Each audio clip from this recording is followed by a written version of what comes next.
I'm Dr. Robert J. Newton again. I'm finishing doing the third in a series of using the word consciousness in Gematria to take us to the key to immortality, but it's also giving us an expansion of consciousness at the same time. So remember, in the second video, I talked about the fourth dimension is where we left off, and we were talking about wormholes, a wheel within a wheel, which basically is an Ezekiel of the Bible and the Torah, and it creates a vortex and it bends time and everything. This is exactly what DARPA used, and it's actually shown very closely in the Stargate movie and in the series. So, and remember also we talked about that Sirius A and B, which is 95 plus 95.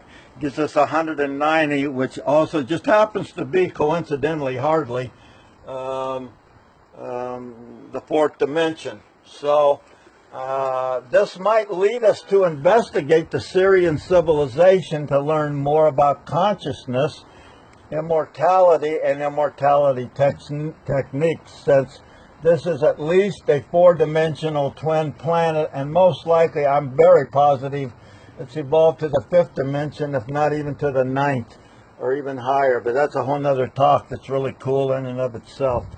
So this brings us to ask, can we actually transcend the limitations of consciousness and short lifespans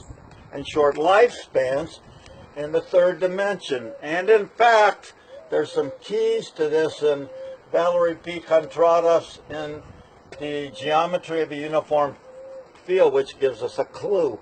And that's via the 9 geometric forms of creation that she reveals on the atomic level that are more densely manifested in the fourth dimension than in the third dimension, hence more energy, because more atomic geometry, and more densely distributed in the fifth dimension than in the fourth dimension. So we're dealing with some wind here. We just had a little storm, but that's cool. I don't care. Yippee-I-K, yippee-I-A-K-A.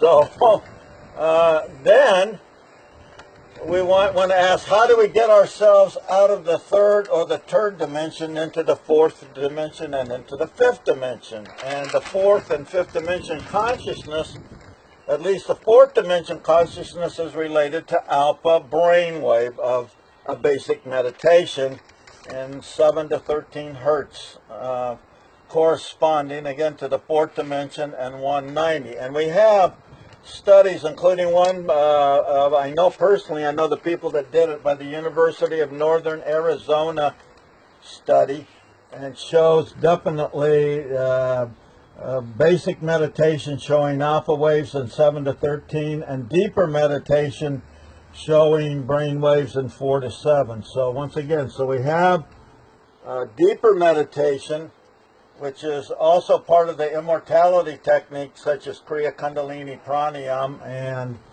and the Tai Chi standing meditation, including Kriya Kundalini Pranayam, Samadhi, which is breathlessness. And remember, once again, these are in the Yoga Sutras by Patanjali, where he discusses this. Tai Chi standing meditation, backflow meditation created by Robert Charles Schwartz, and the Qigong.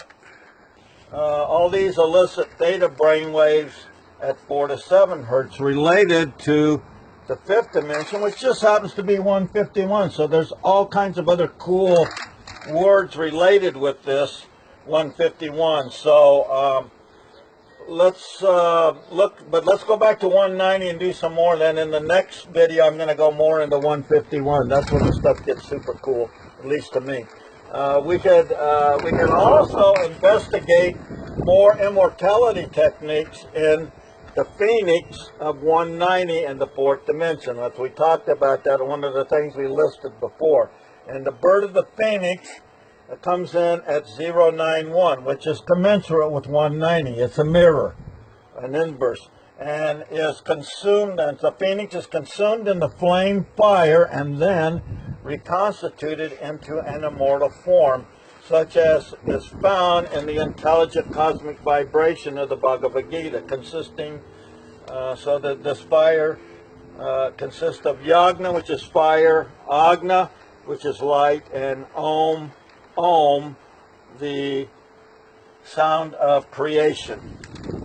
It goes back to the Rig Vedas and the Upanishads in the Indian tradition way over 10,000 years ago. 10,000 is the accepted date, but we're going into millions, plural of years, if not more. So the phoenix is mirrored in the concept of birth, rebirth, and birth, a place that you might occupy, B-E-R-T-H, and that comes to 190. That's exactly what's going on, or very close to what's going on with the phoenix. We also have the word at 091, newborn, and also king of the dead, which the phoenix obviously is, and the phoenix is obviously newborn. So king of the dead comes in at 109, which again is in the fourth dimension because it's with 490. And it's higher energy fields, which is another concept, manifest as spirit. In these higher energy fields, this would manifest as the word spirit at 091 into a form at 091, which is Ra or sun god, at 019, which again is fire and light. And then we have Gematria and a light body at 190. And again, as I said in the other piece, this is very insightful in that we know that there must be aspects of light with Gematria as well as arithmetic. And to me, that's very revealing. This may be new to you. I'm sure it is. I'm sure it's something that you haven't heard before, but it's coded into a form via our DNA, which is a binary pairs computer code at 019. I talked about that before. And so with the word mirror at 091, these oh, here we go. Fly away. Blackbird sitting in the dead of night. Okay, so we have mirror at 091, and then these permutations at 190, 091, 091, 109, and 019 are all tied together. So the phoenix becomes immortal via fire and light as it is recast as spirit. So the phoenix becomes immortal via fire and light as it is recast as spirit, as a light body in 190, and its permutations are mirrors in the fourth dimension. All right, thank you for your attention, hopefully, and these are two of my websites, www.drrobertnewton.com, here we go, and www.greatmotivationaltalks.com. You can also find me on LinkedIn under Dr. Robert J. Newton. Same thing on Twitter with the same moniker.